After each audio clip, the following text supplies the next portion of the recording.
Hello, guys. Welcome to the first episode of In the Booth. My name is Adam Ortega, and we're here with our other host, Giovanni Science. So let's just jump right into it. The NFL weekend. So we got Packers versus Cowboys. Ended in a tie. Pretty unfortunate for the Dallas Cowboys. A bit And biased. the Packers. But yeah, we have bias. CeeDee Lamb was out with a high ankle sprain, so he didn't see any action today, but he should be back in the next couple weeks. But it's a pretty unfortunate tie. 40-40. Nobody likes a tie. It's like kissing your sister, some would say. No one wants to do it. It's unfortunate. New overtime rules. Everyone's mad. Micah Parsons, Prescott, George Pickens. George Pickens actually said something. In a post-game interview, he said he's never heard of a tie in his entire life, which I find to be false. But he played college football. Exactly, college football. But I can see where it's coming from. A tie, it's really unfortunate. They don't really happen often. It just looks really ugly in the win-loss records. Exactly. You got that You have an extra one. Yeah. Is there. And then other than that, a couple other pretty good games. Jackson Dart. That's his first start. Yeah. Posted with, who was it? Madison Beer. Yep. He posted on the story a very daring post. He posted his opponent's quarterback, Justin Herbert's girlfriend. His girlfriend. And it seemed to pay off because they came out away with the victory. Yep. Mm-hmm. Him and the Giants head coach. The offense looked pretty good. He was looking pretty good, pretty confident in the pocket. He displayed his rushing ability, his ability to escape the pocket. And that was a really surprising win, given the fact that they lost to the Dallas Cowboys the day before. Or last week. The week before, yeah. Bengals losing to Broncos. A very steamrolled. Yeah.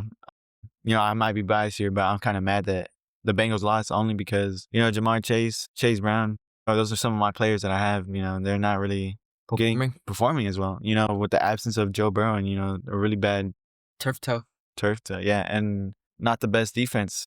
Some would even consider them a good defense. Nope. Just as bad as the Dallas Cowboys defense. Exactly. And if not worse. And, that honestly led me to a loss. Yeah, I couldn't say the same there. I had a bye week for my fantasy week this coming week. And then next week, I'm looking forward to a couple games. Christian Genty, in other news, the Raiders. He had his first good breakout game. He rushed for 138 yards and 3 touchdowns, though I'm sure they still lost. Yeah, unfortunately, I actually happened to bench him in one of my teams or one of my leagues because, he hasn't really been doing good until, this weekend. Yes.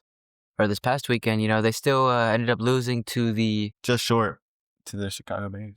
Which, speaking of which, the Bears, they pulled out a win against the Cowboys. Somehow. And they actually seem to start looking, they've been, getting some stride in. Caleb Williams is starting to do better. Yeah. He's looking pretty confident with the new Ben Johnson offense. He's getting everybody involved. Roma Dunze, Cole Kmet, DeAndre Swift not looking as good. And then we got, since we were talking about the Cowboys, we might as well shift to their rivals, the Philadelphia Eagles. And they're mediocre. Though they are undefeated, they haven't been looking as good as, other teams. The Super Bowl season, their Super Bowl winning season. I don't know. Saquon Barkley's not been looking like himself lately. No. You know who's been doing really bad? AJ Brown. Yeah, he haven't been getting the ball. Though I'm sure this past game he didn't get involved either. Yeah. That's why there's so many big ol' AI videos. The incredible gassing. Yeah. AJ Brown's not looking good. You wake up, Monday, you see the fantasy football scoreline. You see AJ Brown 2 points. I mean, one can only feel anger for that. And then he made a cryptic post on his Twitter. It reads, if you're not welcomed, not listened to, quietly withdraw. Don't make a scene. Shrug your shoulders and be on your way. Seems like he's taking shots at the Eagles there. The Eagles front office. It seems like he feels underrepresented. Yeah, unappreciated. Though I would say he's one of the better receivers in the league once you do give him the ball. And it's just unfortunate that this talent's being almost wasted, yeah.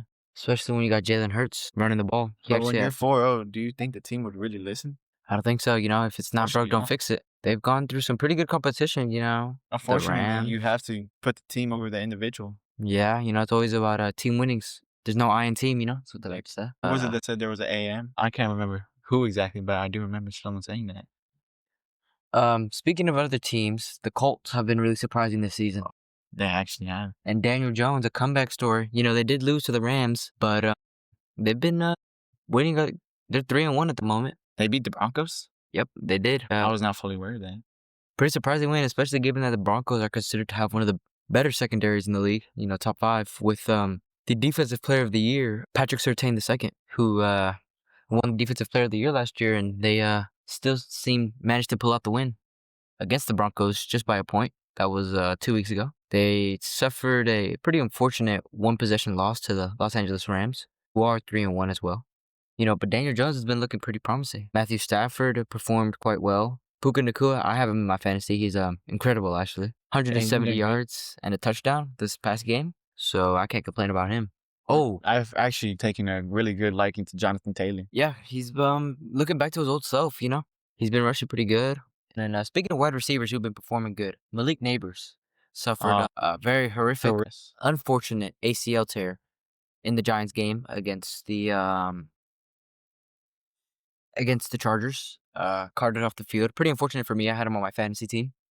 He was performing quite well. Speaking of wide receiver injuries, last night, Monday Night Football, or no, 2 nights ago, Monday Night Football. Tyreek Hill. Some would say a career-ending injury, given the fact that one could only hope. Nearing the end of his career.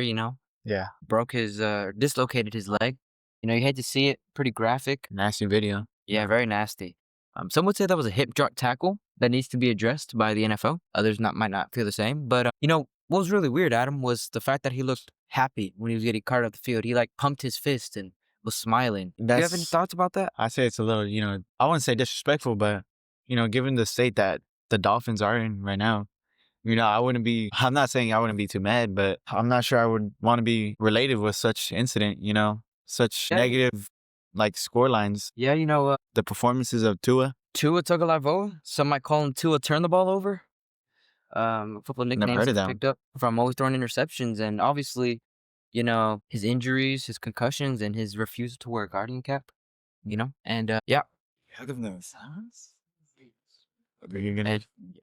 And I think that wraps about most of the news for today's episode. Yes, sir. Yep, that wraps it up. It's a short episode for today. A little bit of the time crunch, but hopefully we could come back with a better episode. Episode 2, we should have more things to discuss, given the fact that the new NFL Week 5, we're not nearing Thanksgiving and other topics, other sports media and news and other pop culture. But this is Giovanni signing out. This is Adam Ortega signing out.